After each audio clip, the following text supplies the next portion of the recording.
मध्ये आपलं स्वागत आहे आणि यानंतर महाराष्ट्र लाईव्ह मधून बातम्यांचा आढावा घेऊयात। नाशिकमधील बोंधू अशोक खरातला 1 एप्रिलपर्यंत पोलीस कोठडी सुनावण्यात आली आहे। काल खरातची पोलीस कोठडी संपल्यानंतर त्याला कोर्टात हजर करण्यात आलं। त्यानंतर त्याच्या पोलीस कोठडीमध्ये वाढ करण्यात आली आहे। तपास अजून पूर्ण न झाल्याचा युक्तिवाद सरकारी वकिलांनी केलाय। त्याबरोबरच मोबाईलमधला डेटा रिकव्हर करायचा आहे, महिलांना पिण्यासाठी दिलेल्या पाण्याचा तपास करायचा आहे, असाही युक्तिवाद सरकारी वकिलांनी केलाय। दुसरीकडे खरातच्या आर्थिक व्यवहाराची आता ईडीकडून चौकशी होण्याची शक्यता वर्तवली जाते। याआधी अशोक खरातची एसआयटी आणि आयकर विभागाकडून चौकशी करण्यात आली आहे। त्यानंतर आता ईडीकडून देखील चौकशी केली जाण्याची शक्यता वर्तवली जाते।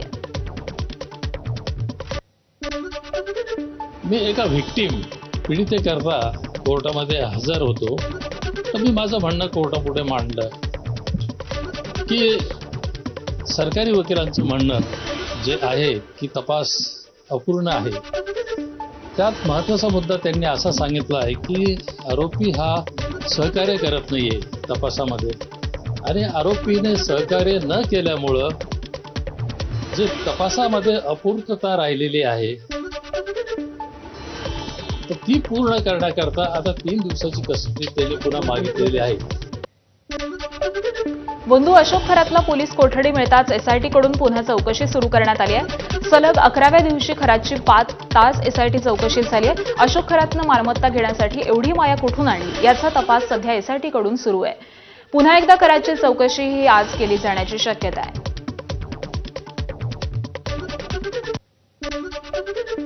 बोंधू अशोक खरात महिलांशी गोड बोलून त्यांना आपल्या जाळ्यामध्ये ओढायचा अशी माहिती पोलीस सूत्रांनी एबीपी माझाला दिली आहे। दरम्यान आतापर्यंत किती महिलांचं शोषण केलं हे सांगता येत नसल्याचा दावा खरातनं केलाय। बोंधू खरातनं माइंड रिडिंगच्या नावाखाली फसवणूक केली। खरात हा माइंड रिडिंगमध्ये पटाईत होता असंही पोलीस चौकशीमधून समोर आलंय। तू दिसायला सुंदर आहेस, तुझा पती तुला समजून घेत नाही, तुझी क्षमता कोणी ओळखत नाही असं बोलून तो महिलांना भुरळ घालत असल्याचं पोलीस चौकशीमध्ये उघड झालंय। बोंधू अशोक खरात प्रकरणावरून राज्यातील राजकारण चांगलंच तापलंय। खरातला भेटलेल्या नेत्यांवरून विरोधकांनी सत्ताधाऱ्यांना धारेवर धरलंय। ठाकरेंच्या शिवसेनेच्या नेत्या सुषमा अंधारेंनी पत्रकार परिषद घेऊन शिवसेनेचे मंत्री दीपक केसरकर यांच्यावरती जोरदार निशाणा साधलाय। अशोक खरातचे संपर्क असल्याचं केसरकरांनी मान्य केलंय असा आरोप अंधारेंनी केलाय। सोबतच खरातकडे जाणाऱ्या इतर 39 आमदारांची नावं जाहीर करा असं आवाहन देखील अंधारेंनी केलंय। याच्यासह जगदंब पतसंस्थेच्या नामकरण आवारेंवरून देखील अंधारेंनी गंभीर आरोप केलेत। आवारे काळे पैसे पांढरे करायचं काम करतात, त्यांचा आणि केसरकरांचा संबंध काय असा सवाल देखील अंधारेंनी उपस्थित केला। शंकराचं मंदिर आहे, त्याच्यामुळे मी गेलो होतो, सीएम साहेब स्वतः येऊन गेले होते, अनेक मंत्री येऊन गेले, परंतु त्यांना या गोष्टीची सुतराम कल्पना असेल असं मला वाटत नाही। अशी जर कल्पना असतील तर कोणच आम्ही त्या ठिकाणी गेलो नसतो, त्यांच्याशी कुठलेही संबंध ठेवले आणि एवढी लोक भेटून गेली, जवळजवळ 39 आमदार भेटून गेले, माझंच नाव का हा प्रश्न आहे। आपल्या सगळ्यांच्या समोर, सगळ्या चॅनल्सच्या समोर मी अपील करते, आवाहन करते की केसरकर एकदा भांड फोडाच एकदा भांड। हे जे कोणी 39 नावं आहेत ना, ती 39 नावं येऊ देत, जे कोणी 8-9 मंत्री आहेत ते येऊ देत, जे कोणी 2-3 पोलीस ऑफिसर आहेत ते येऊ देत, जे कोणी ब्युरोक्रेट्स आहेत त्याच्यामधले जे प्रशासकीय अधिकारी आहेत त्यांची नावं येऊ देत, आणि केसरकर हे तुम्हीच सांगू शकता। त्यासोबतच केसरकर आणि खरात सोबत फोटोत दिसणाऱ्या एका व्यक्तीवरून गंभीर आरोप करण्यात आलेत। फोटोमध्ये दिसणारी व्यक्ती ही जगदंबा पतसंस्थेची असून नामकरण आवारे असं त्यांचं नाव असल्याचं सुषमा अंधारेंनी सांगितलं।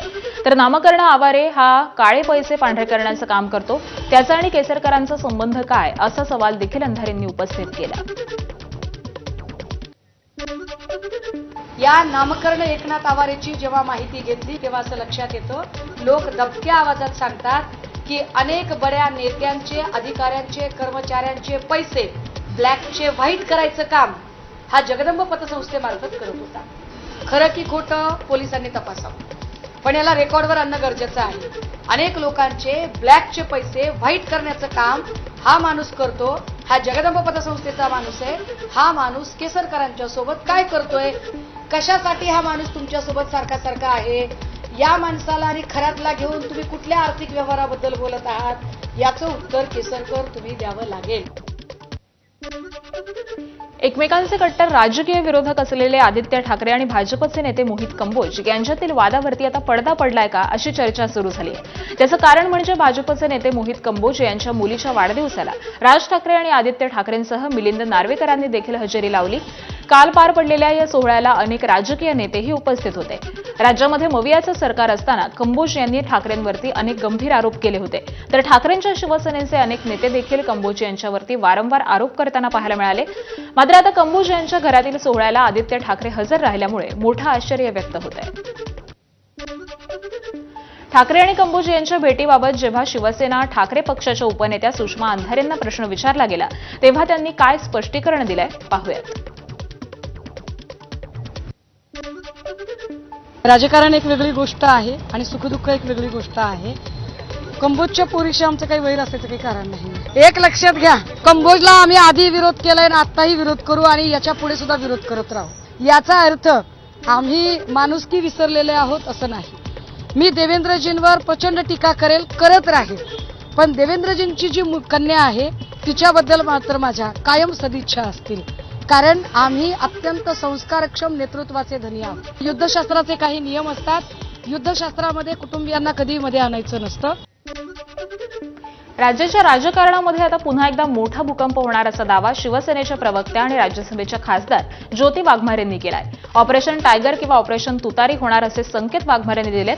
तसंच जे होईल ते योग्य वेळी होईल असं देखील खासदार ज्योती वाघमारेंनी म्हटलंय. त्या नांदेडमध्ये बोलत होत्या. मी तुम्हाला एवढं सांगू शकते कि कुछ तो बड़ा होने वाला है. महाराष्ट्र की राजनीति में बहुत बड़ा भूकंप होने वाला है. मग ते नक्की ऑपरेशन टायगर होईल का ऑपरेशन तुतारी होईल का काय होईल ते योग्य वेळ आल्यानंतर मी सांगेन. कारण काय की राजकारणामध्ये परफेक्ट टायमिंगला खूप महत्व असतं. तर योग्य वेळ आल्यानंतर आम्ही आपल्याला नक्कीच सांगू की काय काय होणार आहे आणि कोण कोण येणार आहे. तर ज्योती वाघमारेंनी ऑपरेशन टायगरबाबत केलेल्या सूचक विधानाचा ठाकरेंच्या शिवसेनेकडून समाचार घेण्यात आलाय. 2 वर्षांपासून ऑपरेशन टायगरच्या वावड्या ऐकत असल्याचं अंबादास दानवेंनी म्हटलंय. तर ऑपरेशन टायगर हे सांगून केलं जात नाही असा पलटवार शिवसेनेच्या संजय शिरसाट यांनी केलाय. ज्योती वाघमारे काही फार मोठ्या नेत्या आहेत असं समजायची गरज नाही. अशा वावड्या मागच्या 2 वर्षापासून जशा निवडणुकीचे निकाल लागले तसे चालू आहेत आणि मला वाटत नाही की असं कोणतंही ऑपरेशन होऊ शकेल. एकदा झालं याच्यानंतर असे कोणत्याही गोष्टी होणं इम्पॉसिबल. ऑपरेशन टायगर, ऑपरेशन तुतारी हे सांगून केले जात नाहीत. आमचे नेते एकनाथ शिंदे साहेब जे आहेत त्यांचा विशेष गुण असा आहे की योग्य वेळेला योग्य निर्णय घेणं. म्हणून कोणतं ऑपरेशन कधी करायचं स्वतः त्यांना डॉक्टरकीची पदवी मिळाली.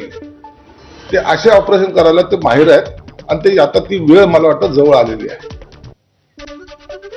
राज्यभरात पुन्हा एकदा राष्ट्रवादीच्या विलिनीकरणाच्या चर्चांना वेग आलाय. राष्ट्रवादी काँग्रेसचे आमदार सुनील शेळके यांनी मोठं वक्तव्य केलंय. दोन्ही राष्ट्रवादी एकत्र येऊन पक्ष सुनेत्रा पवार यांच्या नेतृत्वाखाली मोठा होत असेल तर अजूनही वेळ गेलेली नाही असं सुनील शेळकेंनी म्हटलंय. तसंच ज्यांना पक्षाचं हित हवं आहे ते सुनेत्रा वहिनींचं नेतृत्व नक्कीच मान्य करतील. व्यक्तिगत स्वार्थ असलेले विरोध करतील असं देखील शेळके यांनी म्हटलंय. दादांच्या पश्चात राष्ट्रवादी काँग्रेस पक्षाचे राष्ट्रीय अध्यक्ष म्हणून उत्तराधिकारी म्हणून सुनेत्रा वहिनी झाल्या पाहिजे. राज्याचे उपमुख्यमंत्री आदरणीय अजितदादा होते तर तीच जबाबदारी किंवा तो मान सुनेत्रा वहिनींनाच मिळावा ही आमची भूमिका स्पष्ट होती आणि त्यामध्ये सुनेत्रा वहिनी आज पक्षाच्या राष्ट्रीय अध्यक्ष झाल्यात. राज्याचे उपमुख्यमंत्री देखील झालेले आहेत आणि सुनेत्रा वहिनींच्या नेतृत्वात जर राष्ट्रवादी काँग्रेस पक्ष मोठा होत असेल, सुनेत्रा वहिनींचं नेतृत्व मान्य असेल तर दोन्ही पक्ष विलिनीकरण करून एकत्रितपणाने पुढे जात असेल तर आम्हाला देखील त्याचा अभिमान असेल.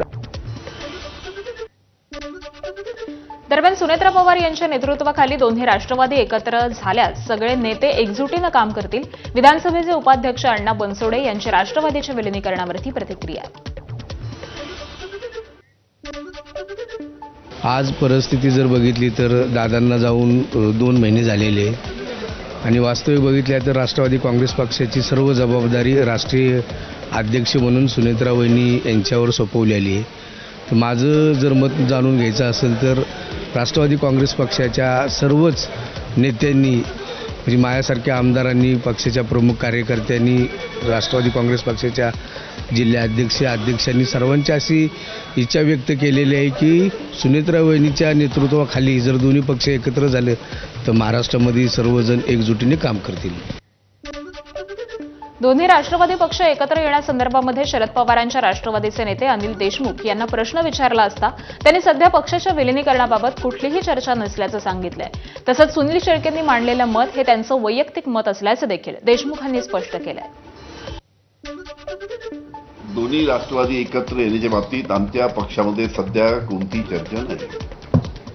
जेव्हा काही चर्चा होईल तेव्हा आम्ही तुम्हाला सांगू, पण सध्या तरी कोणती चर्चा आमच्या पक्षामध्ये नाही. त्यांनी जे वक्तव्य केलं ते त्यांचं वैयक्तिक वक्तव्य आहे, पण आमच्या पक्षामध्ये याच्या बाबतीत कुठेही काही चर्चा नाही. आता या बाबतीत आम्ही सर्व शांत आहोत. आम्ही कुठेही याच्या बाबतीत आमच्या पक्षामध्ये सध्या चर्चा नाही. आमचा पक्ष कशा चांगल्या पद्धतीनं संघटन मजबूत करावं पुढे याच्यासाठी आम्ही सर्व मंडळी एकत्रपणे महाराष्ट्रामध्ये काम करतो.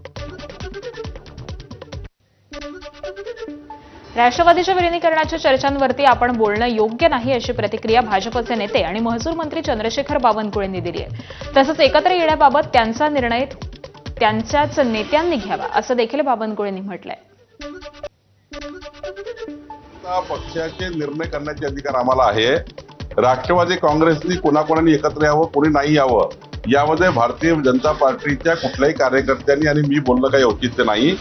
त्यांचा निर्णय त्यांनी घ्यावा. काय एकत्र यायचं नाही यायचं त्याबद्दलचा निर्णय त्यांनी घ्यायचा आहे. तर विलिनीकरणाचा निर्णय हा दोन्ही राष्ट्रवादीचा असेल. विलिनीकरणाचा विचार असल्याचं सुनेत्राताईंनी आपल्यासोबत चर्चा करतील असं मुख्यमंत्री फडणवीस यांनी म्हटलंय. मला असं वाटतं की आता ही कुठली ती स्टेजच नाही की मी कमेंट करावं. त्यांचं आपापसात ते कोणी काय बोललं असेल तर मला असं वाटतं शेवटी कसं आहे की समजा सुनेत्राताई पवारांचं काही मत असेल, वरिष्ठ नेत्यांचं काही मत असेल तर ते आमच्याशी चर्चा करतील. आता प्रत्येक गोष्टीवर आम्ही प्रतिक्रिया दिली पाहिजे असं काही त्याचं कारण नाही. रायगडमध्ये माणगाव तालुक्यातील नवनिर्वाचित जिल्हा परिषद आणि पंचायत समिती सदस्यांचा सत्कार आयोजित करण्यात आला होता. यावेळी व्यासपीठावरील बॅनरवरती खासदार सुनील तटकरे, मंत्री अदिती तटकरे, माजी आमदार अनिकेत तटकरे यांच्यासह स्थानिक नेत्यांचे फोटो लावण्यात आले होते. मात्र या बॅनरवरून स्वर्गीय अजित पवार, उपमुख्यमंत्री सुनेत्रा पवार यांच्यासह पक्षश्रेष्ठींचे फोटो लावण्यात आलेले नाहीत आणि त्यामुळे रायगडमध्ये राष्ट्रवादीच्या बॅनरवरून पक्षश्रेष्ठी बेपत्ता होत असल्यानं राजकीय वर्तुळात उलटसुलट चर्चा या सुरू झाल्यात. इंदापूरमधील बॅनरवरून झालेल्या वादावरती राष्ट्रवादी काँग्रेस शरद पवार पक्षाचे नेते विकास लवांडे यांनी ट्विट करत टीका केली आहे. राष्ट्रवादीच्या अधिकृत कार्यक्रमामध्ये बॅनरवरती नाव किंवा फोटो सुद्धा नाही, याला कृतज्ञता म्हणतात असं लवांडे म्हणाले. रायगडच्या बॅनरवरून अमोल मिटकरींनी देखील एक पोस्ट केली आहे. ज्यांच्या नेतृत्वावरती कार्यकर्त्यांचा विश्वास आहे त्यांचाच फोटो हटवला जातोय, हे राष्ट्रवादीचा सर्वसामान्य कार्यकर्ता कधीही सहन करणार नाही असं मिटकरी म्हणाले. दरम्यान शिवसेना ठाकरे पक्षाचे नेते अंबादास दानवेंनी देखील सुनील तटकरेंवरती निशाणा साधत ते भाजपच्या जवळचे असल्याची टीका केली आहे.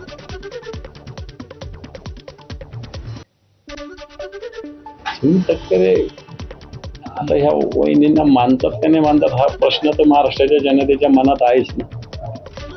ते भारतीय जनता पार्टीला मानणार आहेत, ते सुनेत्रा वहिनींना मानतील असं मलाही नाही वाटत.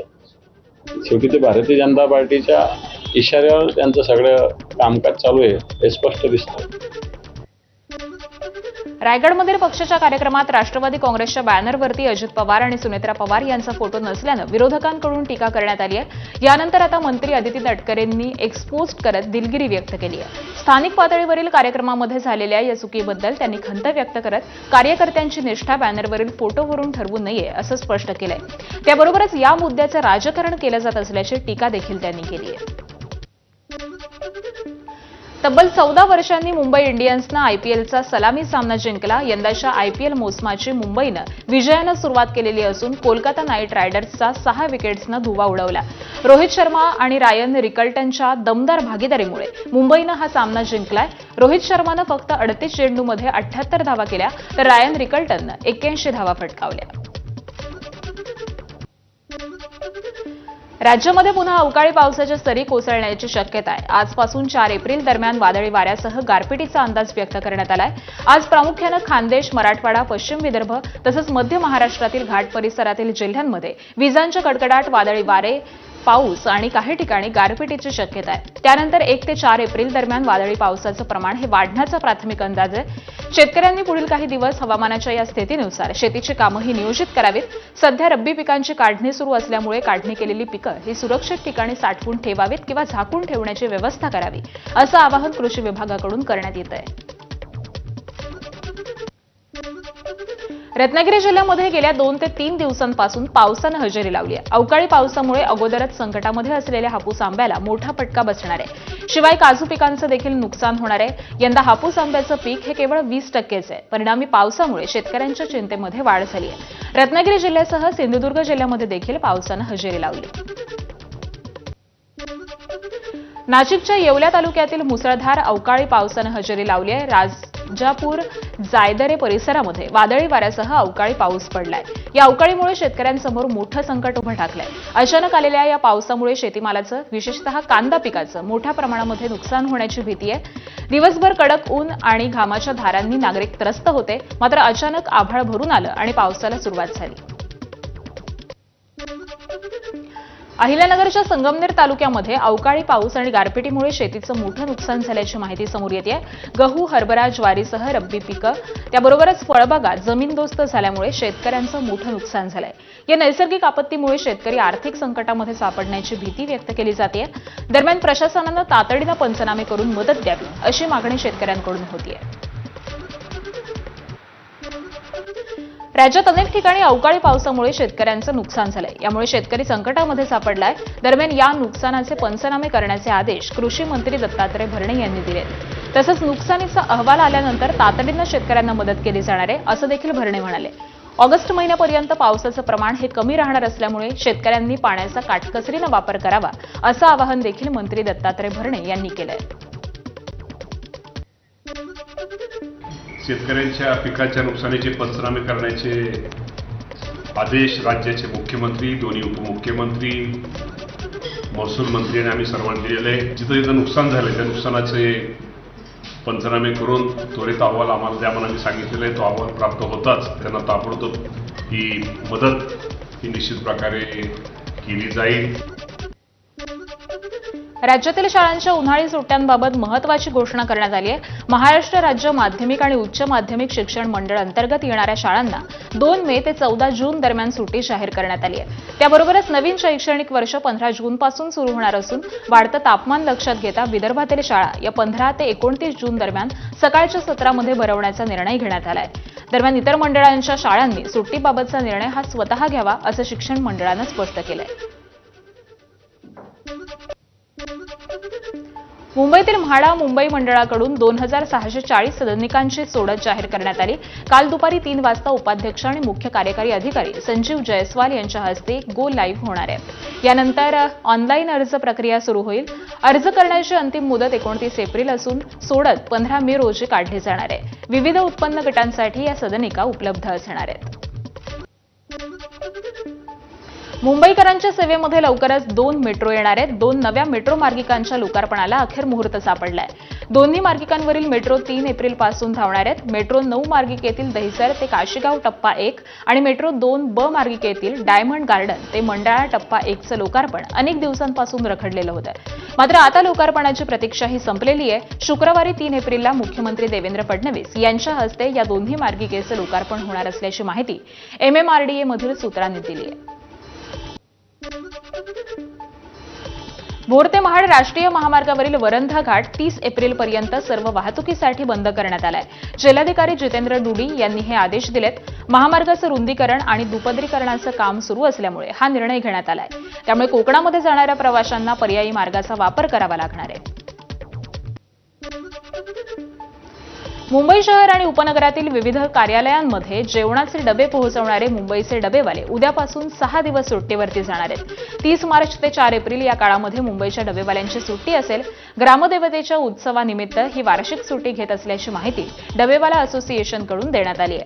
गावी होणाऱ्या जत्रा, कुलदैवताची पूजा, धार्मिक विधी त्याबरोबरच शेतीची कामं यासाठी ते दरवर्षी सुट्टी घेऊन गावी जातात. यंदा देखील ग्रामदेवतेच्या यात्रांमध्ये सहभागी होण्यासाठी डबेवाल्यांनी 6 दिवसांची सुट्टी जाहीर केली आहे. इराण आणि इस्रायल अमेरिका युद्ध संघर्ष दिवसेंदिवस तीव्र होत चाललाय. इस्रायल आणि अमेरिकेच्या हल्ल्यामध्ये आतापर्यंत इराणमधील 2076 नागरिकांचा मृत्यू झाल्याची माहिती आहे. इराणच्या आरोग्य मंत्रालयानं ही माहिती दिली आहे. मृतांमध्ये 216 लहान मुलांचा देखील समावेश आहे.